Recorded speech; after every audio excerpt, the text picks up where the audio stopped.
जीवन मुक्त गीता श्लोक क्रमांक 6। पृथ्वी जल अग्नि वायु आकाश इन पंच तत्वों से बना यह शरीर ही क्षेत्र है तथा आकाश से परे अहंकार ही क्षेत्रज्ञ है। यह मैं ही समस्त कर्मों का कर्ता और कर्म फलों का भोक्ता है। इस ज्ञान को धारण करने वाला ही वस्तुतः जीवन मुक्त कहा जाता है। तो दो हैं, क्षेत्र, क्षेत्रज्ञ, आत्मा। दो हैं माने एक वो जो द्वैत का जोड़ा है और दूसरा जो इस जोड़े से बिल्कुल पृथक साक्षी है। क्षेत्र और क्षेत्रज्ञ क्या हैं? द्वैत के जोड़े की दो इकाइयां। ठीक है। मैं है विषयेता और ये जो सब पंचभूत बताए गए, ये दुनिया के सब जो विषय बताए गए, ये हैं उस विषयेता के सामने के दृश्य, विषय। ठीक है। विषयता माने मैं इन पंचभूतों के साथ कुछ कुछ जुगाड़ खिलवाड़ करता रहता है और जो कुछ भी वो इनके साथ करता है उसका वो नतीजा भुगतता है। ठीक है ना। जो कुछ भी वो करता है इसका वो नतीजा भुगतता है। जीवन मुक्त वो जिसने अपनी पहचान का नाम क्षेत्रज्ञ से हटा करके आत्मा कर लिया। उसका मैं अब क्षेत्रज्ञ के साथ नहीं जुड़ा है, उसका मैं अब जुड़ा हुआ है आत्मा के साथ। ये जो क्षेत्र और क्षेत्रज्ञ जिस तरीके से यहां जीवन मुक्त गीता में बताए गए हैं, ये वैसे ही हैं जैसे श्री कृष्ण श्रीमद् भगवद गीता में कहते हैं प्रकृति और परा प्रकृति। वो कहते हैं कि जिसको आप साधारणतया प्रकृति कहते हो वो वास्तव में बस अपरा प्रकृति है, और जिसको आप अहम कहते हो वो भी प्रकृति ही है, बस उसको कह दो परा प्रकृति। दो तरह की प्रकृति हो गई। तो ये क्षेत्र सारा क्या हुआ? अपरा प्रकृति।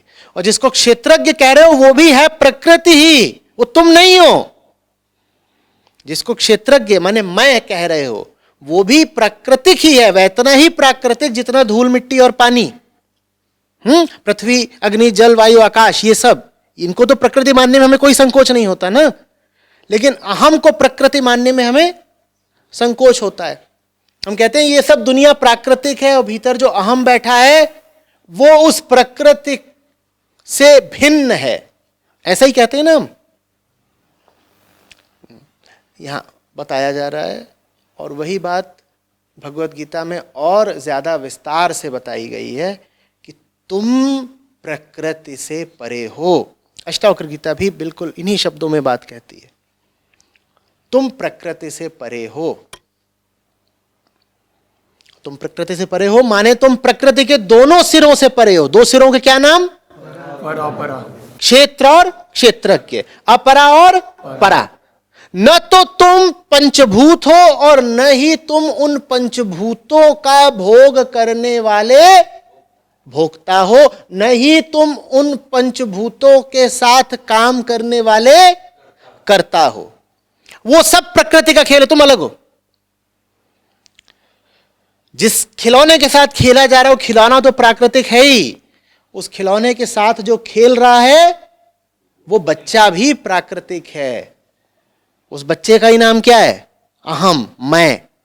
उसको कभी क्षेत्रज्ञ बोल दिया, कभी परा प्रकृति बोल दिया, कभी 100 नाम है।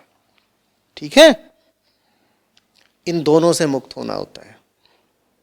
जो इन दोनों से मुक्त हो गया वो जीवन मुक्त है। दिक्कत क्या आती है? क्यों श्लोक को कहना पड़ रहा है कि क्षेत्र क्षेत्रज्ञ दोनों से मुक्त होना पड़ेगा तब जीवन मुक्त हो गए? क्योंकि भाई हम क्षेत्र से तो मुक्त होना चाहते हैं और क्षेत्रज्ञ के साथ पहचान बनाते हैं।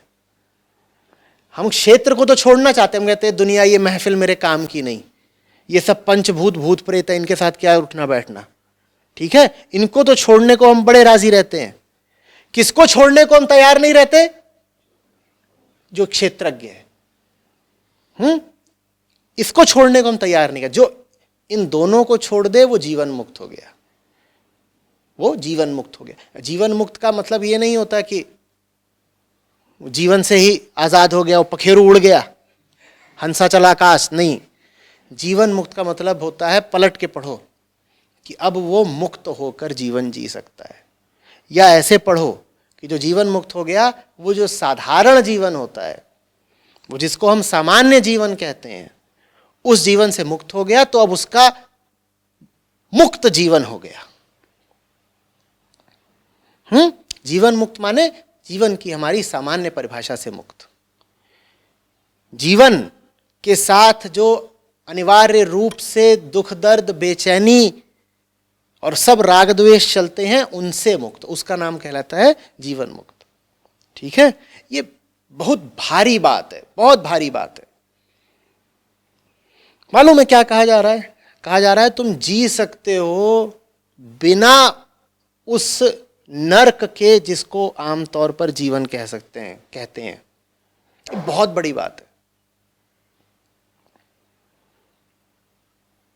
कहा जा रहा है कि मुक्ति के लिए तुम्हें मरना नहीं होगा।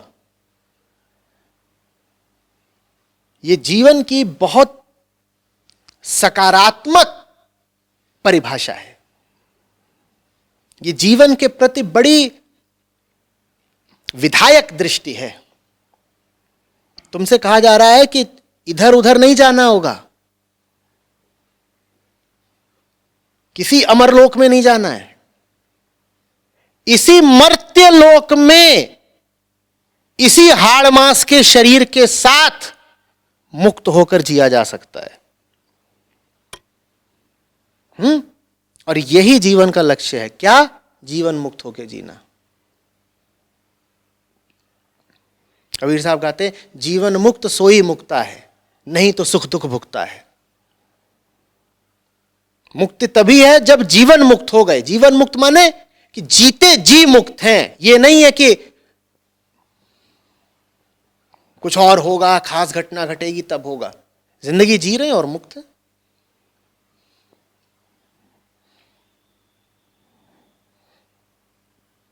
बात आ रही है समझ में? ये हुई ना कुछ दमदार बात। क्या? जीवन मुक्त।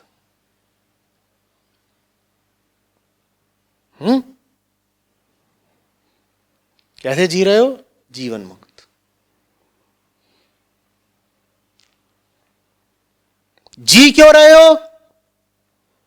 ताकि जीवन मुक्त हो सके, वही उद्देश्य है। और जब जीवन मुक्त हो गए तब जीवन निरुद्देश्य है, क्योंकि तब कोई व्यक्तिगत उद्देश्य बचता नहीं। तब कोई व्यक्तिगत उद्देश्य बिल्कुल बचता नहीं। एक बात इस श्लोक से और स्पष्ट समझ लीजिएगा। इसमें जोर देकर कहा गया है, करने का और भोगने का सारा कारोबार अहंकार का है। आत्मा माने सत्य को न करने में रुचि है न भोगने में। तो खबरदार कि आगे से कोई कहे कि जो करता है भगवान करता है, वो नहीं करता कुछ। भगवान से अगर आपका आशय सत्य से है तो सत्य की न कुछ करने में रुचि है न कर्मफल भोगने में रुचि है। साक्षी मात्र है। साक्षी कहाँ जबरदस्ती टांग अड़ाता फिरेगा कि ये कर लूं और फिर वापस जाए, देखो अब जो कुछ मिला है थोड़ा हमें भी दो ना। ये सब नहीं। जब भी कहीं कुछ हो रहा है, कर्ता वही है जो करने में किसी तरह का लाभ देख रहा है। आत्मा को कौन सा लाभ चाहिए? आत्मा को भी लाभ चाहिए। कर्ता वही है जो करने में किसी तरह की पूर्णता हासिल करना चाहता है। आत्मा अपूर्ण बैठी है क्या? आत्मा कुछ नहीं करती। उस तरह के लोग भी सावधान हो जाएं जो कहते हैं मेरी आत्मा चाहती है कि मैं ऐसा करूं, कहते हैं मेरी आत्मा तड़प रही है। हद हो गया, इतना तड़पा हुआ आदमी है कि इसने आत्मा भी तड़पा डाली। आत्मा तो तड़प सकती नहीं, लेकिन तुम्हारी तड़प इतनी घनघोर है कि वो तुमने आत्मा पर भी आरोपित कर दी कि मेरी तो आत्मा भी तड़प रही है। आत्मा न फड़कती है न तड़पती है, न गाती है न रोती है। बात समझ में आ रही है? आत्मा शरीर की ही नहीं होती, आत्मा 10 शरीर क्या धारण करेगी? आत्मा शरीर के अंदर होती ही नहीं है तो आत्मा शरीर क्या छोड़ेगी? आत्मा को हमें इन सब धंधों से दूर रखना चाहिए, ये शरीर का छोड़ना, ये करना, वो करना। श्री कृष्ण जब कहते हैं कि जैसे वस्त्र त्यागा जाता है वैसे ही शरीर त्यागा जाता है, तो वो आत्मा की नहीं जीवात्मा की बात कर रहे हैं। गीता ध्यान से पढ़िए, आत्मा की नहीं जीवात्मा की बात कर रहे हैं। जीवात्मा का मतलब हुआ वो जिसे जीव आत्मा समझता है, माने मन। जीवात्मा माने मन। मन ही है जो तरह तरह के चोले धारण करता रहता है और जिसका वस्त्र बदलने में बहुत मन रहता है, आतुरता रहती है, वो मन है। आत्मा को ढक सके ऐसा वस्त्र बनाएगा कौन? आत्मा जिस वस्त्र को पहन सके ऐसा वस्त्र आएगा कहां से? क्योंकि हमें तो बताया गया था कि आत्मा अनंत है, वस्त्र कैसे धारण कर लेगी? कितनी बड़ी देह हो गई तुम्हारी कि उसमें आत्मा घुस गई। कह रहे मेरी आत्मा है वो यहां इधर लीवर के पास रहती है।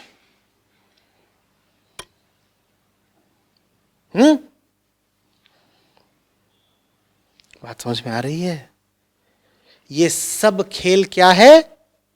प्राकृतिक है। हम ऊपर से लेके नीचे तक, अंदर से लेके बाहर तक क्या है? प्राकृतिक है। इसमें आत्मा इत्यादि को बीच में मत ले आ देना। तो सवाल ये उठता है कि अगर हम पूरी तरह प्राकृतिक है तो मुक्ति चाहता कौन है? जो मुक्ति चाह रहा है वो बहुत विचित्र स्थिति में है, वो फंसा प्रकृति में हुआ है, घर उसका आत्मा है। उसको मैं कहता हूं चेतना। वो चेतना जो प्रकृति से बंध गई है लेकिन घर उसका आत्मा में है। रमण महर्षि कहा करते थे कि एक गांठ पड़ी हुई है, एक गांठ है, बड़ी गलत गांठ, वो गांठ काटनी जरूरी है। उसी गांठ के कटने का नाम मुक्ति है। वो गांठ यही है। चेतना हमारी शरीर से बंध गई है, किसी ने गलत गांठ बांध दी। चेतना शरीर से बंध गई है, गलत गांठ बंध गई है। होना चाहिए था उसको आत्मा के पास, बांध दिया गया है उसको प्रकृति के साथ। इसी बात को भारत ने साहित्य में ऐसे दर्शाया कि प्यार किसी और से था, विवाह किसी और से हो गया। समझ में आ रही बात? इसीलिए फिर संत कवियों ने गाया कि आई गमनवा की सारी, आई गमनवा की सारी। और मृत्यु को ऐसे ही दिखाया गया जैसे कि आप प्रस्थान कर रहे हो बेगाने घर से अपने असली घर की तरफ। वो सब प्रतीक वास्तव में चेतना को ही निरूपित कर रहे थे। वो सब प्रतीक वास्तव में इंसान की जो पार्थिव स्थिति है उसका संकेत दे रहे थे कि हम हैं कहीं और के, फंस कहीं और गए हैं।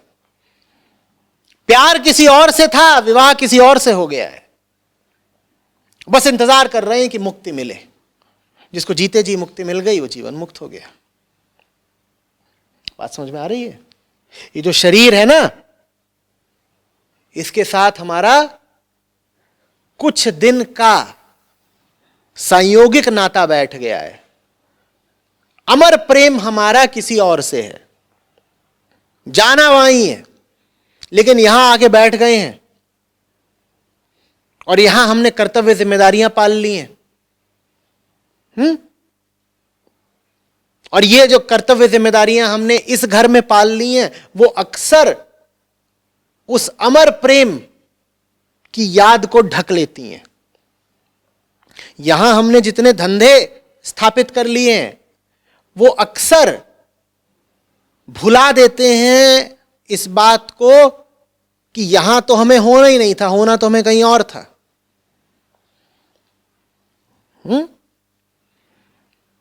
बात समझ में आ रही है?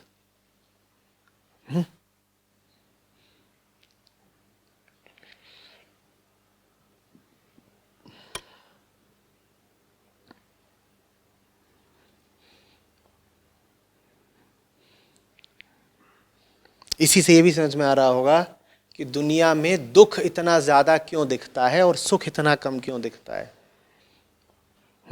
हमने जग की अजब तस्वीर देखी, एक हंसता है और 10 रोते हैं। क्यों? क्योंकि गलत घर में फंस गए हो ना। सोचो, बिटिया का दिल किसी और से लगा हुआ था, विवाह किसी और से कर दिया, वो सुखी ज्यादा रहेगी या दुखी ज्यादा रहेगी? दुखी। और अब जहां उसकी शादी कर दी है, वहां उसकी कर्तव्य जिम्मेदारियां बना दी गई हैं कि अब ये करो, अब वो करो।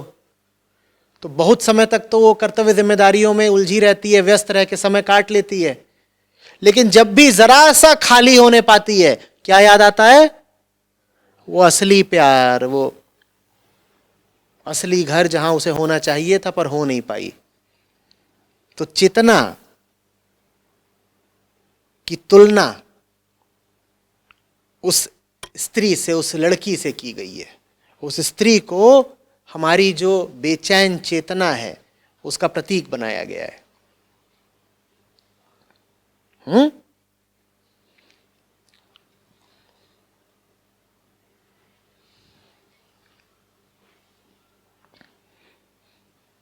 रूमी के पास जाओगे तो कहेंगे और कुछ नहीं जानता, मैं इतना जानता हूं, मैं यहां का नहीं हूं, मैं यहां का नहीं हूं, और जिसने मुझे यहां भेज दिया, फंसा दिया, एक दिन वही मुझे वापस भी बुलाएगा।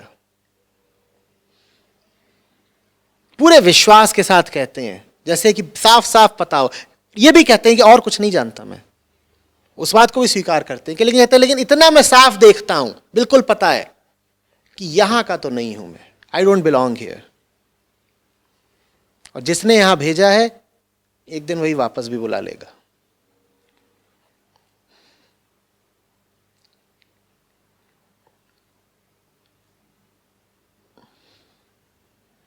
अरे मरने की बात नहीं हो रही है, घबरा गए अचानक से कि चेतना के तल की बात हो रही है, शरीर के मरने की बात नहीं हो रही।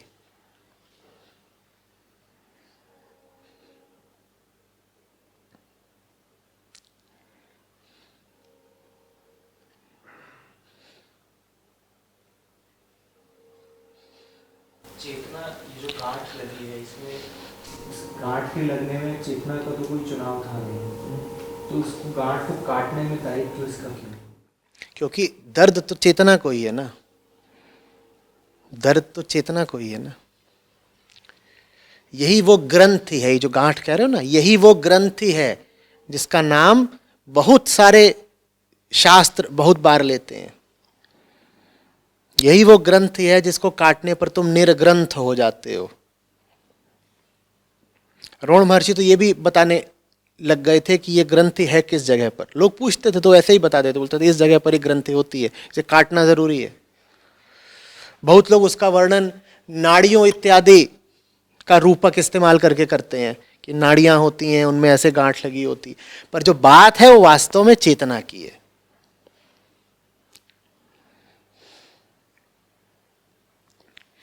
भाई कौन काटेगा उस गांठ को? जिसको दर्द हो रहा होगा। शरीर को तो कोई समस्या नहीं है, तो शरीर क्यों पहल करे उसे काटने की?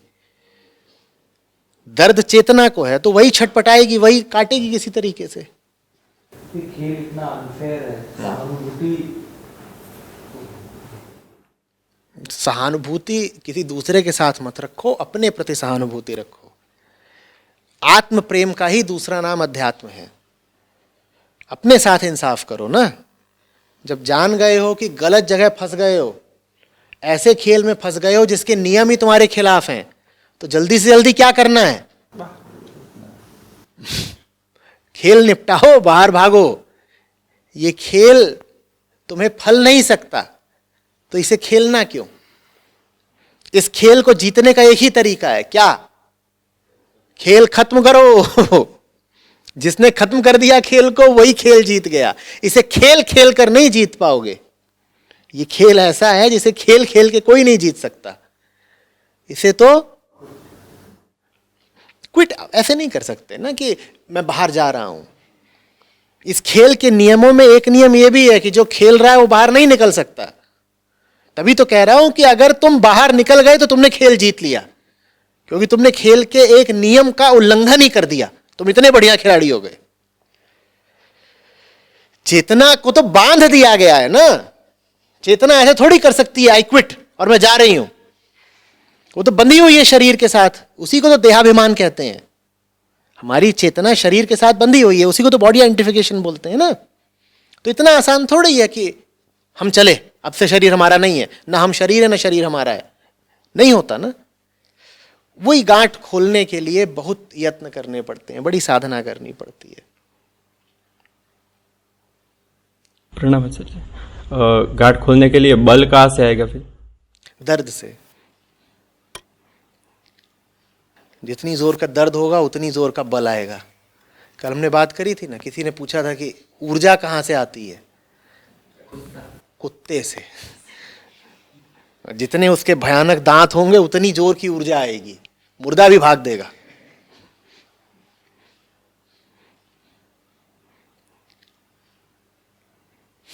इसलिए मैंने बोला था, वो जो पीछे से उन्होंने बोला था ना, पीड़ा पैगाम परम का। इसीलिए जो परम के प्रेमी होते हैं वो पीड़ा का स्वागत करते हैं, कहते हैं अच्छी बात है, दर्द मिल रहा है। बिना अर्थ के तो कोई भी काम नहीं किया जाता। चाहे संसार में धन और पद के लिए या फिर आध्यात्मिक जगत में शांति और मुक्ति के लिए ज्ञान की खोज। तो ऐसा कौन सा कर्म है जो परमानंद में लीन कर दे? समर्पण क्या होता है? यह श्लोक क्या कह रहा है?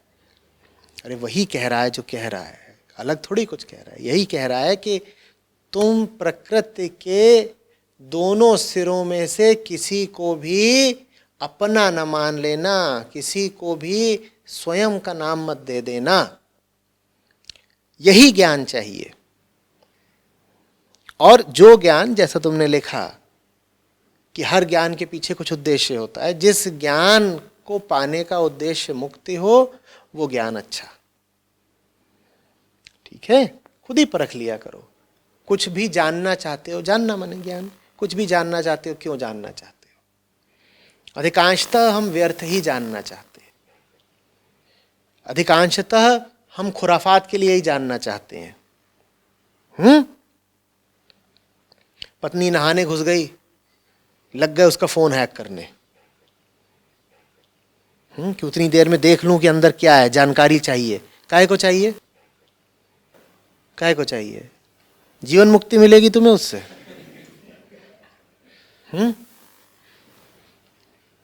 तो जैसे अभी ये मैंने एक बिल्कुल अति का उदाहरण लिया है कि तुम किसी का फोन हैक कर रहे हो, पर ज्यादातर हम यही कर रहे होते हैं। कर रहे होते हैं कि नहीं कर रहे होते हैं? व्यर्थ की बातें जाननी, ऐसी बातें जानने की चेष्टा जो किसी भी तरीके से शांति और मुक्ति में सहायक नहीं होंगी, जो मन को तड़प और बुखार ही देने वाली हैं। दुनिया में कोई ऐसा है मुझे बताओ जिसका तुम फोन पढ़ो और वो पढ़ के बेचैन ना हो जाओ? क्योंकि कोई भी व्यक्ति वैसा तो हो ही नहीं सकता ना, जैसी तुम्हारी छवि है उसके बारे में। नहीं हो सकता ना। तुमने एक इंसान के बारे में एक छवि बना रखी है, जो कि बनाते ही हो, सब बनाते हैं। अब उसका फोन खोल के पढ़ोगे, वो फोन में जो सामग्री होगी वो तुम्हारी छवियों से मेल तो खा सकती ही नहीं है, ये पहले से ही तय है। ठीक, तुम्हें कुछ अलग ही देखने को मिलेगा, और जहां कुछ अलग देखने को मिला तहां ऐसे सीने पे हाथ रखोगे और लगोगे दर्द भरे गीत गाने कि धोखा हो गया, ये हो गया, वो हो गया। तुमसे कहा किसने था झांकने के लिए? कहा किसने था? तुमसे कहा किसने था कि वहां जो कुछ तुम्हें मिलेगा वो वैसा ही मिलेगा जैसा तुम चाहते हो? बोलो। ज्यादातर हमारा ज्ञान ऐसा ही है, वो हमें ऊंचा नहीं उठाता, वो हमें गिराता ही है। कुछ भी जानने से पहले ये देख लो कि वो जानना तुम्हारे लिए क्यों जरूरी है। Why do I want to know? दूसरा भी तुमसे कुछ पूछे कभी, तो उसको हाँ या ना में जवाब देने की जगह ये जवाब दो, ये ज्यादा अच्छा जवाब है। कोई तुमसे कुछ पूछे, एक जवाब हो सकता है हाँ बता रहा हूं, एक जवाब हो सकता है नहीं बताऊंगा, एक जवाब हो सकता है एक बार देख लो कि तुम जानना क्यों चाहते हो। पहले देख लो कि आप जानना क्यों चाहते हो। बता तो मैं दूंगा, पर आपको स्पष्टता है कि आप जानना क्यों चाहते हो।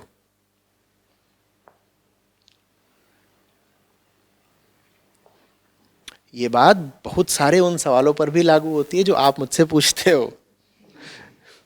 क्यों पूछना चाहते हो ये बात? इसीलिए फिर मुझे प्रश्न से पहले प्रश्नकर्ता को संबोधित करना पड़ता है। तो लोगों को कई बार नाराजगी भी हो जाती है, वो कहते हैं सीधे सीधे ही सवाल का जवाब देते नहीं है, ये हमारी जांच पड़ताल शुरू कर देते हैं। अरे सवाल पूछा है, सवाल का जवाब दो ना, ये क्यों पूछ रहे हो? अच्छा कहां से आ रहे हो, आज क्या खाया था, ये क्यों पूछ रहे हो?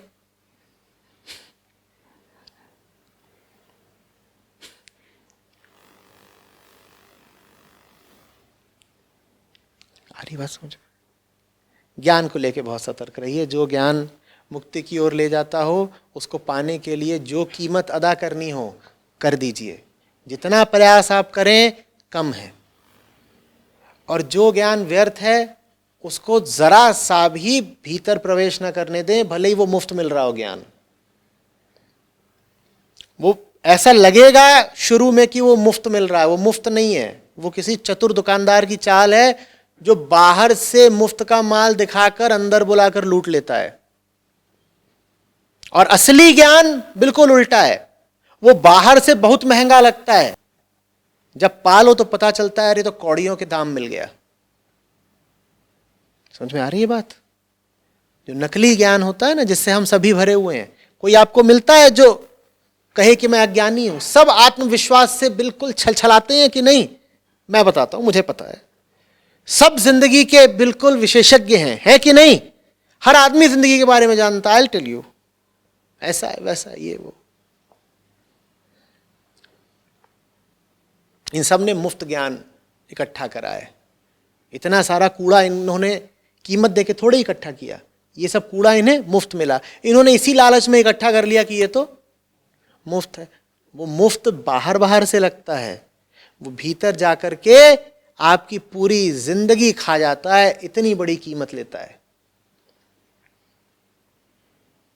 सही ज्ञान उल्टा होता है। उसको जब आप पाने चलेंगे तो लगेगा अरे बाप रे बाप, इतनी मेहनत करनी पड़ेगी, इतना समय लगाना पड़ेगा, बड़ा महंगा है। जब मिल जाएगा तो धन्यवाद देंगे, कहेंगे अरे जितना समय लगाया वो तो कुछ भी नहीं था। इतनी ऊंची चीज है कि अगर ये इतनी सी मेहनत में मिल गई तो बड़ी सस्ती मिल गई।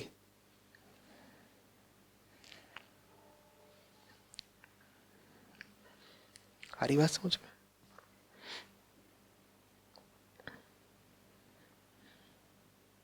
मुफ्त का ज्ञान जहां भी मिलता पाए, समझ जाएं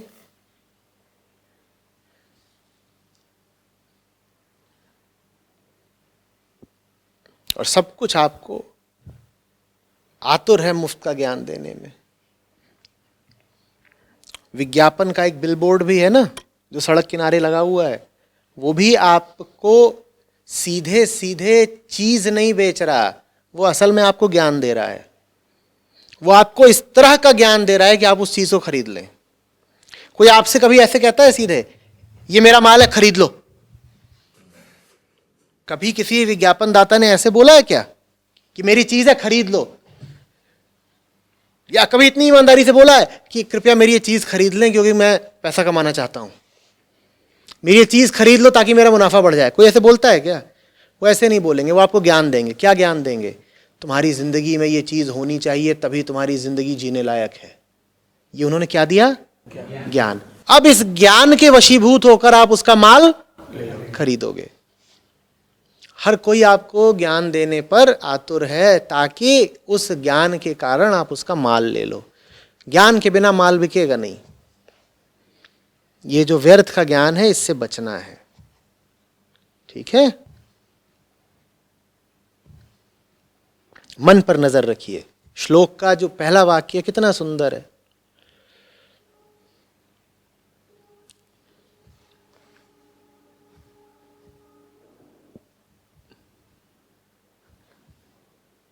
सिर्फ संसार पर नहीं, मन पर नजर रखिए। संसार की ओर तो नजर खुद ही चली जाती है, उसमें कोई प्रयास करना पड़ता है। आंख खोलो क्या दिखाई पड़ता है, लेकिन खुद को देखने के लिए प्रयास अभ्यास सब करना पड़ता है। मन पर नजर रखिए। जिसने मन पर नजर रख ली उसी का नाम जीवन मुक्त। ठीक है। अच्छा जी, इस श्लोक में जो क्षेत्रज्ञ की बात की तो उसमें बोला कि वो क्षेत्रज्ञ ही अहम है, मैं जो है, और जो आपने बताया कि जो आप है वो ये प्रकृति के दोनों सिरों से आप अलग हो, और जो अहम होता है वो काम कोई भी करता है अपने लाभ के लिए करता है। तो आज मैं अभी बैठा हूँ आपके सामने सुन रहा हूँ तो अपने लाभ के लिए सुन रहा हूँ। तो ये जो सुनने वाला है क्या वो क्षेत्रज्ञ है, वही क्षेत्रज्ञ, और वो है तो फिर जो आप बोल रहे हो कि जो सही में मैं, वो फिर कहाँ पे? जिसके साथ कुछ भी हो रहा हो, चाहे अच्छा चाहे बुरा, शुभ चाहे अशुभ, वो है अहंकार ही। ठीक है, दोहराओ। सब बुरी घटना किसके साथ होती है? सब भली घटना भी किसके साथ होती है? सब कुत्सित विचार किसको आते हैं? सब उच्च विचार किसको आते हैं? सब अशुभ किसके साथ होता है? सब शुभ भी किसके साथ होता है? आत्मा के साथ कभी कुछ होता नहीं। तो ये पूछने की बात ही नहीं है कि ये सुनने वाला कौन है। आत्मा सुनती है कभी कुछ?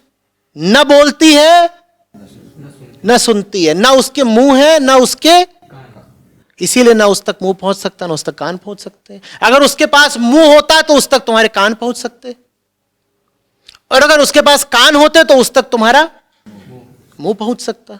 उसके पास ना मुंह है ना कान है। अगर उसके पास चेहरा होता तो उस तक तुम्हारी आंख पहुंच सकती। उसके पास कुछ नहीं है। इसीलिए ये विचार करो ही मत कि कोई भी घटना घट रही है उसका भोक्ता कौन है। भोक्ता भाई तुम ही हो, अनिवार्यतः तुम ही हो। तो अब बात आती है कि शुभ का भी अशुभ का भी जी, क्योंकि आपके पास शक्ति है चुनाव की। इसी में तो अहम की ताकत है, इसी में तो उसकी मुक्ति की संभावना है। वो शुभ और अशुभ के बीच चुनाव कर सकता है। चाहे तो शुभ को चुन ले, चाहे तो अशुभ को चुन ले। ये जो हम यहां बैठ करके कसरत कर रहे हैं, ये क्यों कर रहे हैं? ताकि हम अभ्यस्त हो जाएं शुभ को चुनने के, ताकि हम एक दूसरे को हौसला दे पाएं, ताकि हम एक दूसरे से संवाद करके, कभी बहस करके इस निर्णय पर पहुंच पाएं कि शुभ ज्यादा लाभप्रद है। ये सब कुछ हमें ही करना है। हमें माने अहम को, हम माने अहम, हमें ही करना है। आत्मा कुछ नहीं करने वाली। आत्मा तो बस समझ लो प्रियवर की तरह है, अति सुंदर, जो बहुत दूर से ललचाता भर है। जो करना है तुम्हें करना है, वो कुछ नहीं करने वाला। या वो कुछ करता भी है तो इतने छुपे हुए तरीके से करता है कि हमारी बुद्धि नहीं जान पाने। सारी जिम्मेदारी किसकी है करने की?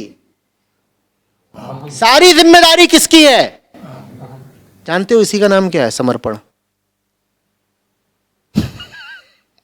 समर्पण का मतलब ये नहीं है कि मेरा खेल तो अब कोई और खेलेगा, मेरी नैया तो कोई और खेदेगा। समर्पण का मतलब होता है कि मैंने ये भाव हटा दिया कि कोई और जिम्मेदार है।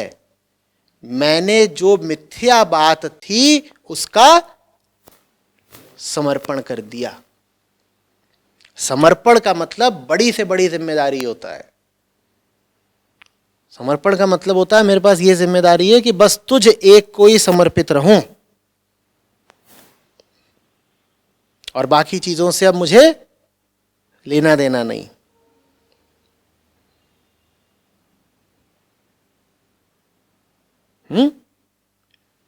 आत्मा शब्द का इस्तेमाल ही मत करो, अपने व्याकरण से ही हटा दो आत्मा शब्द को। आत्मा को जब कुछ करना नहीं, कुछ भोगना नहीं, दिखाई उसे देना नहीं, सुनाई उसे देना नहीं, तो उसकी बात करने से कोई लाभ है? लाभ है अहम की बात करने से, क्योंकि सारी घटना वहां घट रही है। सब गर्मा गर्म मसाला वहां पर है। भूचाल आया हो तो कैमरा आकाश की ओर करोगे या एपिसेंटर की ओर? एपिसेंटर। वो जो एपिसेंटर है उसका क्या नाम है? अहम, भूकंप का केंद्र है। और जिंदगी वो क्षेत्र है जहां भूकंप आया हुआ है। अहम जो है भूकंप का एपिसेंटर, केंद्र है, एपिसेंटर। और हमारी जिंदगी क्या है? वो सारी जगह उस केंद्र के इर्द गिर्द जहां भूकंप आया हुआ है, तो वहां सब तबाही तहस नहस दिखाई दे रहा है। और हम आध्यात्मिक लोग अपना कैमरा किधर को करते हैं? आकाश की ओर। कह रहे आत्मा आत्मा। मूर्ख आदमी, तबाही तेरी टांगों के इर्द गिर्द है, नीचे देख। मेरी आधी ऊर्जा यही समझाने में जाती है कि ऊपर देखना बंद करो, इधर उधर की दुनिया की बातें, यहां ये होता है वहां वो होता है, मिस्टिसिज्म ये वो बंद करो, आसमान की बातें करना। बर्बादी सारी कहां है? यहां। ये तुम्हारी जिंदगी है जमीन पर। जी कहां रहे हो, आसमान में कि जमीन में? तो कैमरा आसमान की ओर काय कर रखा है? और कुछ दिखाई देगा? आसमान की ओर कैमरा कर दो, उसमें कुछ दिखाई देता है? कुछ भी नहीं है। आत्मा तो निरभ्र आकाश है, वहां बादल भी नहीं है, कुछ नहीं दिखाई देगा। पर बातें यही चल रही हैं, ये फिर वो, इधर उधर की दुनिया की बातें। जमीन की बात नहीं करेंगे, जिंदगी की बात नहीं करेंगे।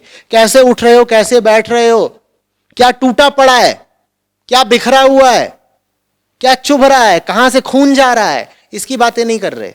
इधर उधर की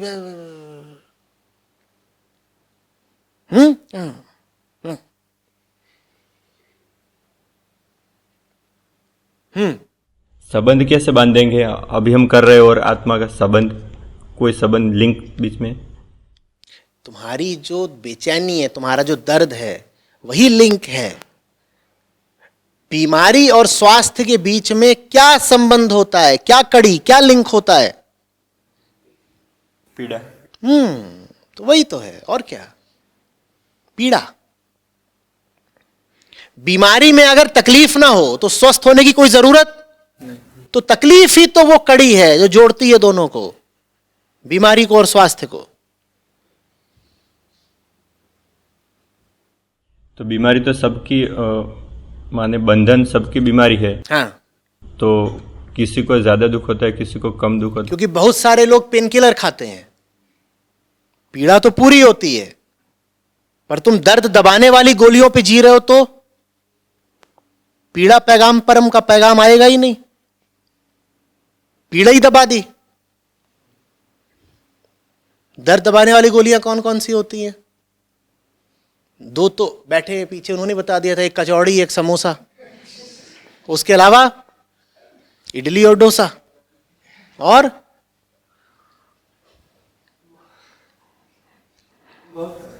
बहुत सारे हैं। जहां जहां मन लगे। इन सब तरीकों से हम अपना दर्द दबाए रहते हैं। आचार्य जी, जैसे श्लोक में बताया कि हमारी आइडेंटिटी वहाँ से हटानी है, तो हम से फिर आइडेंटिटी हटाएंगे कहाँ, कैसे? उसको हम देखेंगे तो फिर उसको देखने के बाद फिर वहाँ से आइडेंटिटी हटाएंगे कैसे? जैसे मैं अभी आपको सुन, क्योंकि अहम के अलावा एक अज्ञात विकल्प उपलब्ध है। अहम जाना पहचाना विकल्प है। अहम जिन जगहों पर टिका रहता है, जहां जहां जाके चिपका रहता है, वो सारे विकल्प कैसे हैं? जाने पहचाने विकल्प हैं। तो अहम की जो सामान्य अवस्था है वो हमारे लिए एक ज्ञात विकल्प है। हम खूब जानते हैं कि वहां पे हालचाल कैसा है, जैसे हम अपना घर जानते हैं, जैसे अपनी हम कम्युनिटी को जानते हैं, अपने अड़ोस पड़ोस मोहल्ले को जानते हैं, पूरा जाना पहचाना है। तो अहम आमतौर पर इन जानी पहचानी जगहों से चिपका रहता है। वहां तकलीफ तो है, बोरियत तो है, लेकिन एक तरह की सुरक्षा है, पता है कि मामला अपना है। जो विकल्प है वो उपलब्ध तो है पर ज्ञात नहीं है। विकल्प तो है लेकिन वो विकल्प कहां ले जाएगा तुमको, उस विकल्प का अर्थ क्या है, उस विकल्प में जीवन कैसा होगा वैकल्पिक, ये कुछ पता नहीं हमें।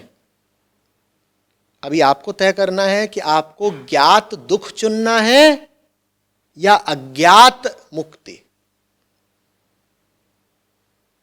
यही चुनाव है और कुछ नहीं।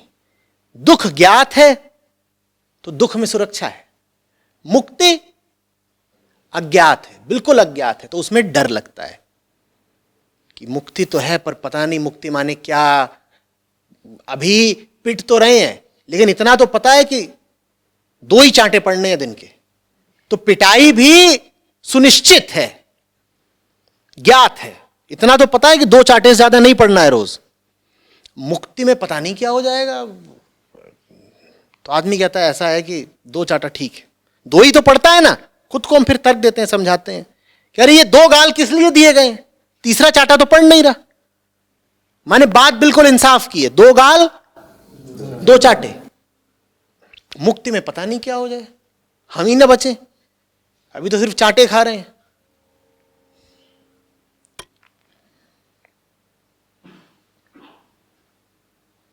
जैसे आचार्य जी अभी मैं आपको सुन रहा हूँ, ठीक है, तो आपने बोला कि जो सुन रहा है वो भी अहम है, वही सुनता है, वही सब करता है, तो वो असली आइडेंटिटी तो है नहीं, जैसे आपने बताया जो ट्रू आइडेंटिटी है वो।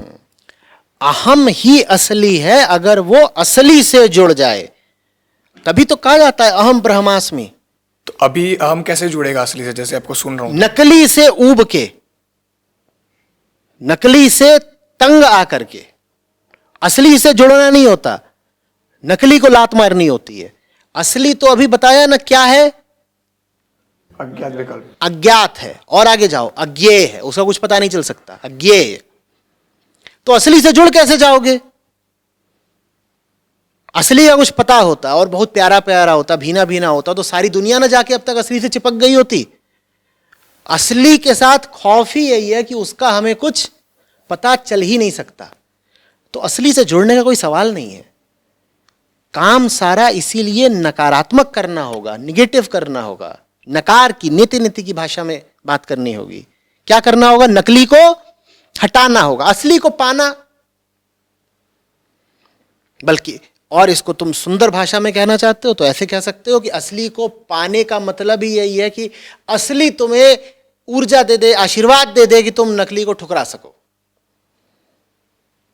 असली से यही मांगा जा सकता है कि वो मुझे इतनी ऊर्जा दे कि मैं नकली को अस्वीकार कर सकूं,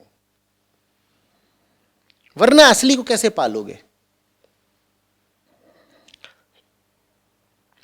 अहम नकली नहीं होता, अहम का चुनाव या तो असली के प्रति होता है या नकली के प्रति होता है। अहम असली को चुन ले तो अहम से ज्यादा असली और क्या है फिर? जिस अहम ने असली को चुन लिया वो अब अहम नहीं रहा, वो ब्रह्म हो गया, वही असली है। अहम नकली इसलिए कहा जाता है क्योंकि सामान्यतया अहम नकली को ही चुनता है, इसलिए अहम को इतना ज्यादा निकृष्ट और कहा जाता है, इतना उसको तिरस्कृत किया जाता है कि अरे ये बड़ा अहंकारी है, बड़ा अहंकारी है। किसी ऋषि का अहंकार हो तो पूजनीय अहंकार है। ऋषि का जो अहंकार है वो पूजनीय अहंकार है, क्योंकि ऋषि की अहंता अब क्या हो गई? पूर्णता हो गई। ऋषि की अहंता अब पूर्णता बन चुकी है, तो उसके अहम की तो तुम पूजा कर सकते हो। ठीक है। मेरा सवाल अब ये बनता है कि ऐसा मतलब पढ़ा है कि खुद को मरना होगा, फिर मतलब अहम को मरना होगा। जब प्रभु मिलेंगे तब या तो तुम नहीं रहोगे या तो मतलब प्रभु रहेंगे या तुम, तो एक म्यान में 2 नहीं आ सकते, तो फिर वहाँ पे अहम का क्या स्थान होगा?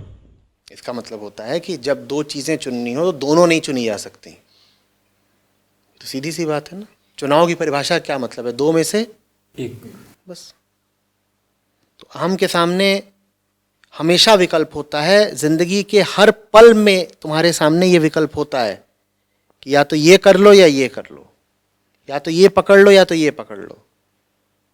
एक म्यान में दो तलवार नहीं रह सकती, माने इसको और इसको एक साथ नहीं पकड़ सकते। वो तो जाहिर सी बात है, दो रास्तों पे एक साथ कौन चल सकता है। फिर हम रहेंगे, मतलब सही पकड़ के रहेंगे हम। सही पकड़ के रहोगे तुम, सही पकड़ के बिल्कुल मस्त हो जाओगे, जबरदस्त हो जाओगे।